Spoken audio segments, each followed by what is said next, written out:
Spin Firearms, and today I'm comparing the Springfield XD9 subcompact to the Taurus G3C.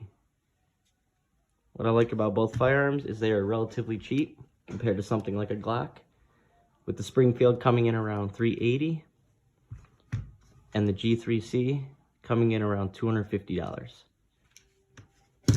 Now, things I like about the Springfield, I like the sights. I like that there's a striker indicator. As you can see, the gun is clear. This right here lets you know that your gun is ready to be fired. To be honest, I do like the hand grip. I've never had it affect anything. I've never had a shot not go off when I pull the trigger, as long as I got a decent grip. I've never had any issues with it. I've also had no malfunctions with this firearm. I'll show you right here the hand grip, so you can pull the trigger all you want. But the second your palm goes right here, now the gun can go off. And I like that. It gives you a little bit of peace of mind, especially when you first start off carrying a firearm with a round in the chamber. So right here you have your mag release. It's a little tucked away, but it's also a little bulky. Almost like everything on this firearm is a little bulky. Magazine is a 13 round stainless steel magazine. One thing about Springfield is they have great magazines. And that definitely helps the gun's function. You have a chamber indicator and you have a witness hole. So you can, those are two things that let you know, hey, there's a round in the chamber, I can see it. And also this will rise up when there's a round in the chamber, also letting you know, hey, we're live, we're hot, we're ready to go. You can also get a 16 round extended magazine for this firearm. And like I said, I've had zero problems with it.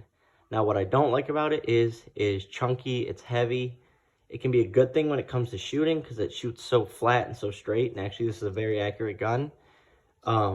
It's hard when you're carrying it all day long and it's so heavy. You catch yourself pulling up your holster, pulling up your pants, pulling up your belt a little more, even with a gun belt. At least more than your average Glock or even the Taurus.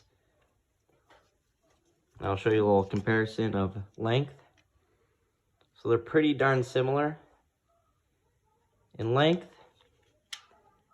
Thickness definitely goes to the Taurus a little bit until it gets to the bottom of the slide on the Springfield. That's where it gets wider over there. And then the grip, definitely the Springfield is wider.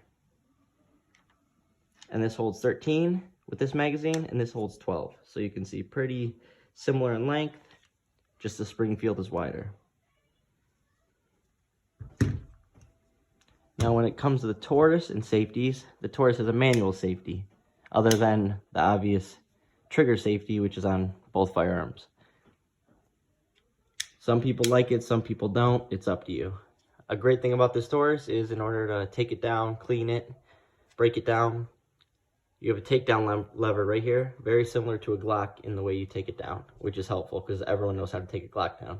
You also have these little memory pads right here, which helps when you're trying to mitigate the recoil.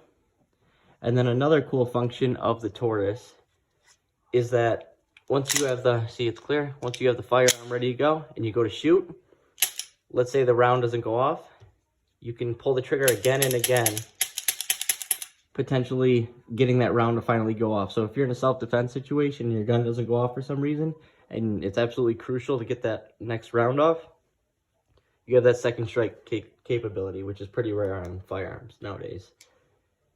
One thing I didn't like was the sights. I had to do my own paint job on them.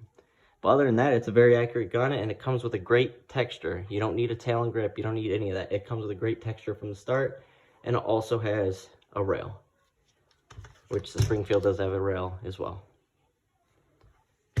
When it comes to these firearms, I've had similar amount of rounds shot through them, probably about 1,000 through the Springfield and about 800, 900 through the Taurus. I've had zero malfunctions, and I actually like shooting both of these at their range. They're not just a carry gun that isn't fun to shoot. They're actually really fun to shoot at the range. They both shoot great, and for the money, you can't beat them. But if I had to only carry one, I would go with the Springfield, just because this gun is so heavy that it shoots so flat. I mean, there's basically no recoil on it for being a 9mm.